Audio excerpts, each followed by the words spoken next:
ప్రపంచంలోని అతిపెద్ద రాజ్యాంగాన్ని, అతిపెద్ద ప్రజాస్వామ్య దేశానికి పరిరక్షణ కలిగించిన రోజు, మన రాజ్యాంగాన్ని రాజ్యాంగ పరిషత్ ఆమోదించిన రోజు కూడా ఇప్పుడే చాలా మంది మాట్లాడారు.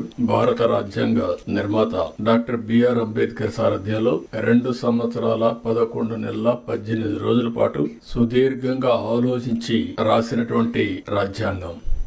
అది కూడా ప్రపంచంలోనే ఒక లిఖిత రాజ్యాంగంగా ఈ రోజు మనం చూస్తే ఇది అమలు చేసి 75 సంవత్సరాలైనా ఎన్నో సవాళ్లు వచ్చినా ఆ సవాళ్లన్నీ అధిగమించి దేశ భవిష్యత్తుని, అదే మాదిరిగా భారతదేశ సమైక్యతను కాపాడుకుంటూ ముందుకు పోగలిగాం. డాక్టర్ అంబేద్కర్ 125వ జయంతి సందర్భంగా 2015 నుంచి రాజ్యాంగాన్ని భారత రాజ్యాంగ దినోత్సవంగా జరుపుకుంటూ ముందుకు పోవాలని గవర్నమెంట్ ఆఫ్ ఇండియా నిర్ణయించడం. మనం రాజ్యాంగాన్ని సమర్పించిన రోజు ఈ రోజైనా మనం అందరం కూడా జనవరి 26 నుంచి మన రాజ్యాంగాన్ని పరిరక్షించుకున్న దినోత్సవంగా మనం ముందుకు పోతూ వచ్చాం.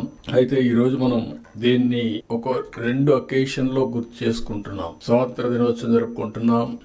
మొన్నటి వరకు జనవరి 26 రిపబ్లిక్ డే మాత్రం జరుపుకున్నాం. ఎన్డీఏ గవర్నమెంట్ వచ్చిన తర్వాత రాజ్యాంగాన్ని ఆమోదించిన రోజు కూడా మనం జరుపుకోవాలని నిర్ణయించడం అనేది చాలా ముఖ్యం. రాజ్యాంగాన్ని ఇప్పుడు మన అందరం కూడా మన మైండ్ ని కంట్రోల్ చేయాలన్నా, కండిషన్ చేయాలన్నా ఏ రిలీజన్ సంబంధించి ఆ రిలీజన్ రిమైండర్ కింద చేసుకుంటూ వస్తున్నాం. హిందువులు చూస్తే దేవాలయాలు పోతారు, భగవద్గీతను ప్రాక్టీస్ చేస్తారు. క్రిస్టియన్స్ చూస్తే చర్చిలకు పోతారు, అక్కడి నుంచి ఏదైతే బైబిల్ ఉందో బైబిల్ ని చేస్తారు. ముస్లింస్ చూస్తే ఎక్కడ మసీదుకి వెళ్లి ప్రతి వారం కూడా మసీదుకి వెళ్లి అదే సమయంలో ఖురాన్ ని ప్రాక్టీస్ చేస్తా ఉంటారు. అలాంటిదాన్ని మనం కూడా ఆలోచించాల్సింది. భారత రాజ్యాంగం అన్ని మతాలకు, అన్ని ప్రాంతాలకు, అందరికి కూడా ఒక పవిత్రమైన గ్రంథం ఇది. ఆ స్ఫూర్తిని కూడా ఒకసారి గుర్తు చేసుకోవాల్సిన అవసరం ఉంది.